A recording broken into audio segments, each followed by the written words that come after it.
हाँ जी बेटा, चलिए स्टार्ट करते हैं आज का लेक्चर। सो लेक्चर नंबर 16 है, स्टैटिस्टिकल मैकेनिक्स की प्लेलिस्ट चल रही है बेटा।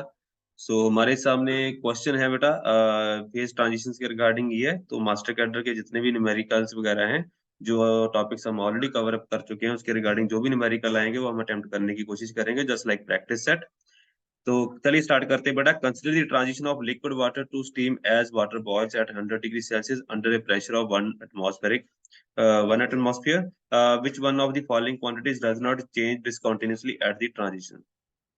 सो हमें पूछा गया है कौन सी क्वांटिटी है जो है वो डिस्कंटिन्यूअसली चेंज यहाँ पे नहीं करती है। तो पहली जो ऑप्शन है हमारे पास गिब्स फ्री एनर्जी है, दूसरी ऑप्शन है इंटरनल एनर्जी, तीसरी ऑप्शन है entropy, fourth option is specific volume. तो जिन्होंने मेरे लेक्चर ऑलरेडी देख रखे हैं तो वो आंख बंद करके यहाँ पे ऑप्शन ए के साथ जा सकते हैं। तो जिन्होंने लेक्चर अटेंड नहीं किए वो पहले प्रीवियस लेक्चर देख सकते हैं या इस लेक्चर को फॉलो करें।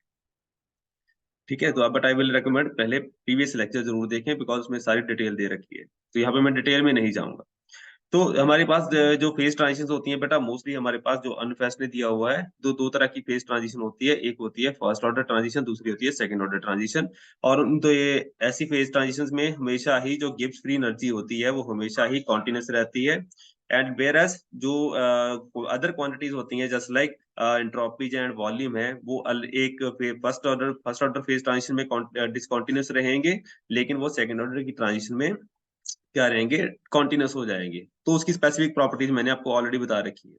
तो फर्स्ट ऑर्डर फेज ट्रांजिशन में एंट्रोपी जो हमारे आपके पास गिब्स फ्री एनर्जी है वो कॉन्टिन्यूस रहेगी। Similarly second order phase transition में हमेशा ही गिब्स फ्री एनर्जी कॉन्टिन्यूस रहेगी।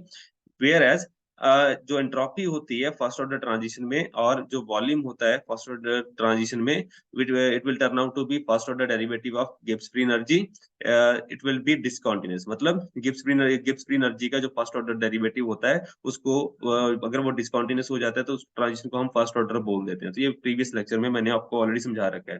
तो गिब्स फ्री एनर्जी के कॉरेस्पॉन्डिंग फर्स्ट ऑर्डर डेरिवेटिव जो होता है वो एंट्रोपी के कॉरेस्पॉन्डिंग क्या होता है, टेम्परेचर का, एंड वॉल्यूम के कॉरेस्पॉन्डिंग होता है प्रेशर का। मतलब यहाँ पे एंट्रोपी एंड जो वॉल्यूम है it will turn out to be discontinuous. And यहाँ पे फर्स्ट ऑर्डर ट्रांजिशन की सबसे पेक्यूलियर प्रॉपर्टी क्या होती है, यहाँ पे लेटेंट हीट एग्जिस्ट करती है। जैसे आपको दे रखा हुआ है यहाँ पे क्वेश्चन के अंदर ही कि लिक्विड वाटर जो है वो स्टीम के अंदर कन्वर्ट हो रहा है, मतलब liquid to gas phase transition है। मतलब यहाँ पे क्या होगा, लेटेंट हीट इन्वॉल्व हो जाएगी, which is a first order transition. तो फर्स्ट ऑर्डर ट्रांजिशन होने की वजह से यहाँ पे एंट्रोपी एंड वॉल्यूम यहाँ पे डिसकंटिन्यूअस हो जाएंगे।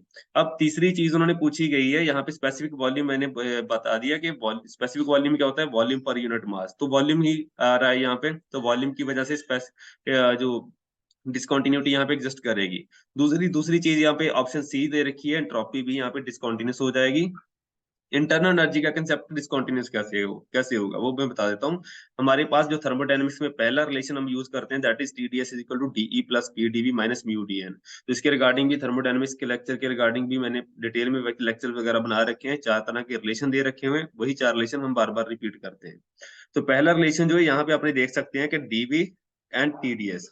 तो इसे अब इसको फिलहाल की घड़ी छोड़ दें, बिकॉज ये गिब्स फ्री एनर्जी के साथ रिलेट करता है, ये हम अलग से लगाते हैं, तो इसको अभी छोड़ सकते हैं आप।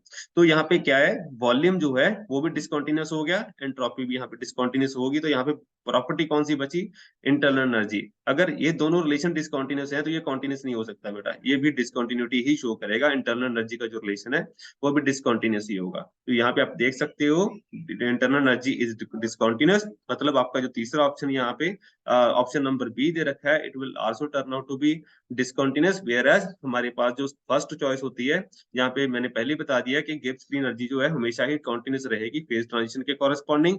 अगर यहाँ पे गिब्स फ्री एनर्जी के बजाय यहाँ पे आपको केमिकल पोटेंशियल भी आ जाता है क्रॉस द फेज ट्रांजिशन, तो वो भी हमेशा ही कॉन्टिन्यूस होता है। मतलब μ1 is always equal to μ2 cross the boundary of a phase transition, ये भी हमेशा माइंड में रख के चलिए। तो मतलब यार इस ऑप्शन के कॉरेस्पॉन्डिंग क्या हो गया, हमारा जो आंसर बनेगा that will turn out to be A.